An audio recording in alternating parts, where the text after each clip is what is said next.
박 선생님, 이 계약서에 사인만 해주시면 됩니다. 장인의 회사 회의실, 테이블 위에 놓인 계약서를 보는 순간 온몸이 얼어붙었습니다. 이 서류 한 장이 제 인생을 완전히 망가뜨릴 거라는 걸 본능적으로 알았습니다. 새벽 6시 장인의 전화를 받고 병원 출근 전에 그의 회사로 갔습니다. 강남의 빌딩 세 채를 소유했다던 사람의 회사치고는 초라했습니다. 구로 디지털 단지의 낡은 건물 3층, 간판도 제대로 안 보이는 작은 사무실이었습니다. 자네 병원에 우리 회사 제품 납품하는 계약서야. 여기 사인만 하면 돼. 장인어른, 제가 구매 권한이 없다고. 권한? 자네가 의사잖아. 의사가 필요하다고 하면 병원은 들어줘야 해. 계약서를 읽었습니다. 심장 제세 동기, 환자 감시 장치, 초음파 기기. 총 금액 3억 원. 이건 너무 큰 금액인데요. 큰 게 아니야. 장인의 목소리가 차갑게 가라앉았습니다. 사위, 내가 자네한테 해준 게 뭔지 다시 말해줄까? 2억 3천 빚, 결혼 비용, 신혼여행, 자네 어머니 전세 보증금. 총 3억 5천만 원이야. 그건 제가 천천히 갚겠습니다. 갚아? 뭘로? 자네 월급으로 언제 갚을 건데? 장인이 핸드폰을 꺼내 사진을 보여줬습니다. 서영이었습니다. 병원 앞에서 버스를 기다리는 그녀의 모습. 오서영 씨, 자네 전 여친. 참 예쁘던데? 혹시 누가 그녀한테 자네가 돈 때문에 결혼했다고 폭로하면 어떻게 될까? 제 심장이 얼어붙었습니다. 서영 씨는 아무 상관없는 사람입니다. 상관없어? 자네가 알아서 잘하면 그 여자도 평화롭게 살 수 있는 거야. 간단하잖아. 손이 떨렸습니다. 하지만 다른 선택지가 없었습니다. 펜을 들어 제 이름을 적었습니다. 박선우. 그 순간 제 영혼을 팔아넘긴 것 같았습니다. 잘했어, 우리 사위. 이제부터가 진짜 시작이야. 그날부터 지옥이 시작됐습니다. 매일 밤 술자리, 거래처, 사람들 앞에서 장인 회사 제품을 칭찬해야 했습니다. 제가 의사가 아니라 영업사원이 된 것 같았습니다. 우리 사위가 말이야, 우리 회사 초음파 기계 써보니 최고라더라고. 거짓말이었습니다. 저는 그 제품을 써본 적도 없었습니다. 하지만 고개를 끄덕일 수밖에 없었습니다. 집에 돌아가면 유라는 차갑게 말했습니다. 당신 덕분에 편하게 사는 거 잊지 마세요. 우리 아빠가 당신 빚 갚아주셨잖아요. 유라 씨, 이건 거짓말을. 거짓말? 과장 좀 하는 거지. 그 정도 융통성도 없어요? 한 달이 지났습니다. 장인이 계약서를 병원에 제출하라고 강요했습니다. 원장님께 보고했지만 거절당했습니다. 박 선생, 이건 절차를 무시한 거야. 검증도 안 된 업체 제품을 이렇게 구매하면 안 되지. 장인에게 전화가 왔습니다. 계약 취소됐다며? 쓸모없는 놈. 죄송합니다. 좋아. 내일 자네 병원 응급실에서 작은 사고가 하나 날 거야. 기존 장비 고장으로. 그럼 새 장비가 급하게 필요해지겠지? 장인어른, 그건 안 됩니다. 환자 안전이. 안전? 걱정 마. 환자는 안 죽어. 장비만 고장 나는 거야. 다음 날 정말로 응급실 장비가 고장 났습니다. 환자는 무사했지만 병원은 긴급히 새 장비를 구매했습니다. 장인 회사 제품으로. 그로부터 2달 후였습니다. 박 선생님, 이 환자 심장 리듬이 이상합니다. 응급실에서 터져나온 서영의 목소리. 저는 뛰어갔습니다. 침대 위 60대 남성 환자가 심실세동을 일으켰고 간호사들이 제세동을 시도했습니다. 하지만 장인 회사의 제세동기가 작동하지 않았습니다. 기계가 안 돌아갑니다. 다른 제세동기 가져오세요. 서영이 구형 제세동기를 가져와 겨우 환자를 살렸습니다. 몇 분만 늦었어도 환자는 죽었을 겁니다. 제 다리에 힘이 풀렸습니다. 진상조사위원회가 열렸습니다. 서영이 증인으로 출석했습니다. 환자분이 심실세동으로 쓰러졌고 박 선생님이 도입하신 제세동기가 작동하지 않았습니다. 약 2분간 조금만 늦었어도 환자는 사망할 수 있었습니다.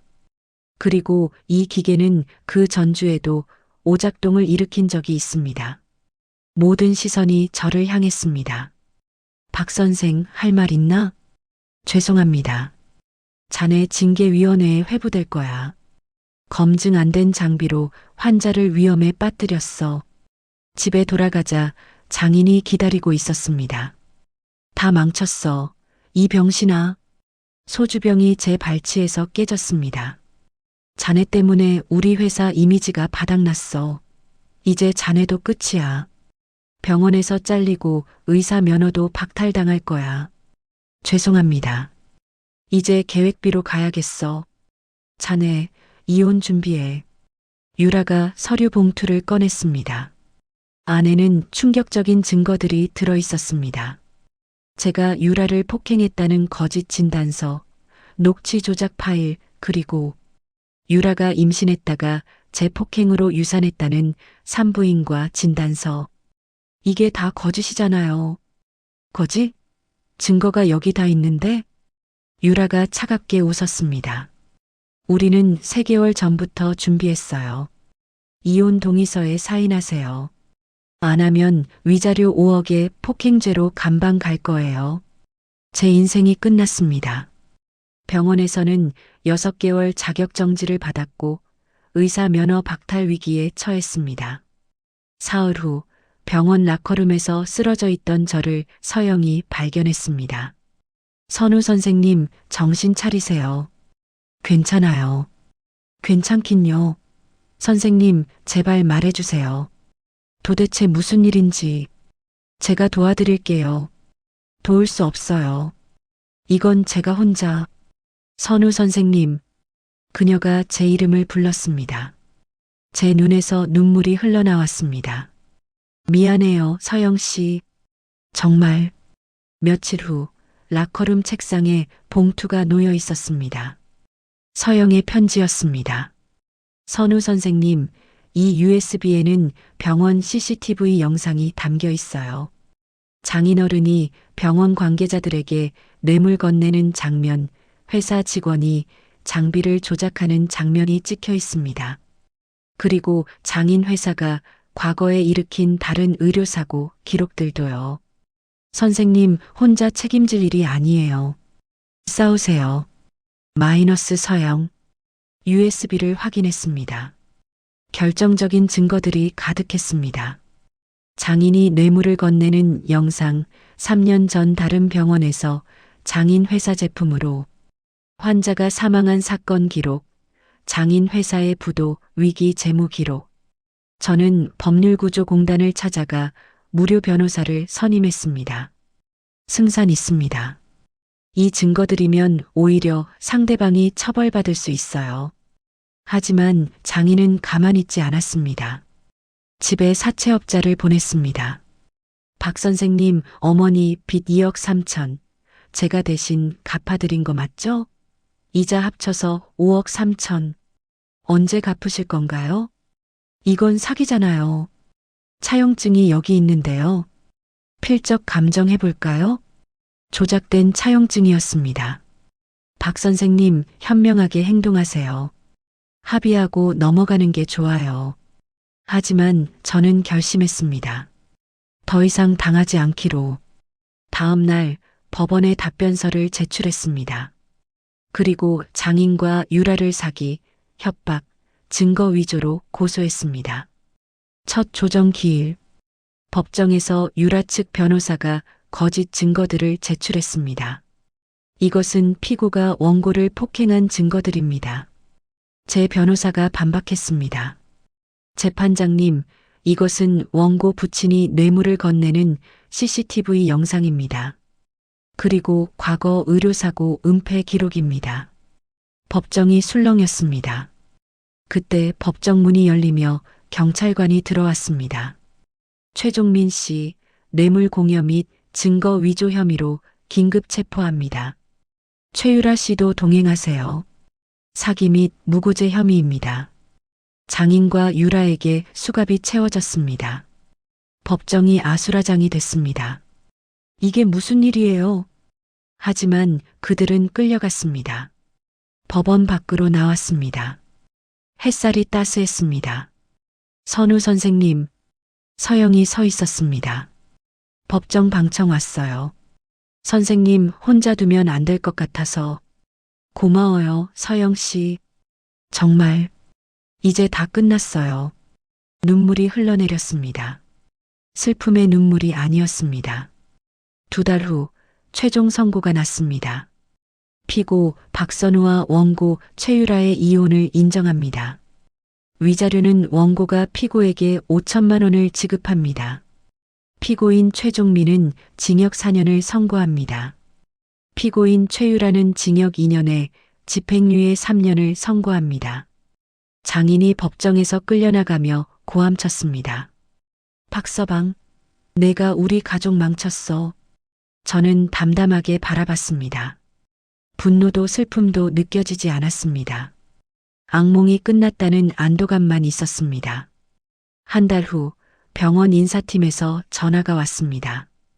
박선우 선생님, 복직 승인됐습니다. 다음 주 월요일부터 출근하세요.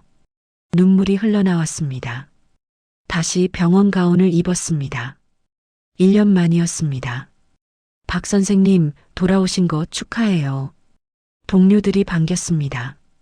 점심시간 옥상으로 올라갔습니다. 서영이 도시락 2개를 들고 있었습니다. 같이 먹을래요? 그럴까요? 김밥이었습니다. 예전에 그녀가 자주 싸주던 그 김밥. 선생님, 우리 친구 할래요? 연인은 아니어도 좋은 친구로. 좋아요. 우리는 악수했습니다. 따뜻했습니다. 6개월이 지났습니다. 저는 병원에서 성실하게 일했습니다. 어머니는 새 전셋집으로 이사하셨습니다. 어느 토요일 어머니 집에서 김치찌개를 먹으며 TV를 봤습니다. 평범한 주말이었습니다. 하지만 그 평범함이 얼마나 소중한지 이제 알았습니다. 선우야, 행복하게 살아라. 그게 엄마 소원이야. 네, 어머니. 그날 밤 1년 전 자살을 생각하며 섰던 한강 다리를 다시 건넜습니다. 이번에는 달랐습니다. 발걸음이 가벼웠습니다. 살아있네. 난 아직 살아있어. 작은 원룸에 돌아왔습니다. 좁았지만 제 공간이었습니다. 제가 겪은 일들이 주마등처럼 스쳐 지나갔습니다. 모든 게 악몽 같았습니다. 하지만 깨어났습니다. 무엇을 잃었을까요? 돈, 시간, 명예. 많은 것을 잃었습니다. 하지만 무엇을 얻었을까요? 자유, 진실, 용기, 그리고 저 자신을. 저는 다시는 돈 때문에 영혼을 팔지 않을 것입니다. 눈을 감았습니다. 편안한 잠이 찾아왔습니다. 오랜만에 악몽 없는 잠이었습니다. 다음 날 병원으로 출근했습니다. 새로운 하루가 시작됐습니다. 과거는 과거입니다. 저는 더 이상 뒤돌아보지 않습니다. 복도 끝에서 서영이 손을 흔들었습니다.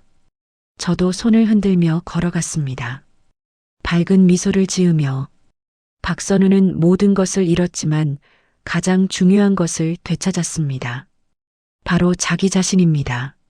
악마 가족은 파멸했고 정의는 승리했습니다. 진정한 승리는 한 사람이 지옥에서 빠져나와 다시 사람답게 살아가게 된 것이었습니다. 여러분의 인생에도 때로는 악마 같은 유혹이 찾아올 것입니다. 쉬운 길, 빠른 성공, 달콤한 제안. 하지만 기억하세요. 정말 소중한 것은 돈으로 살 수 없다는 것을, 진정한 자유는 굴레에서 벗어나는 데 있다는 것을, 그리고 가장 중요한 것은 자기 자신을 잃지 않는 것입니다. 여러분은 혼자가 아닙니다.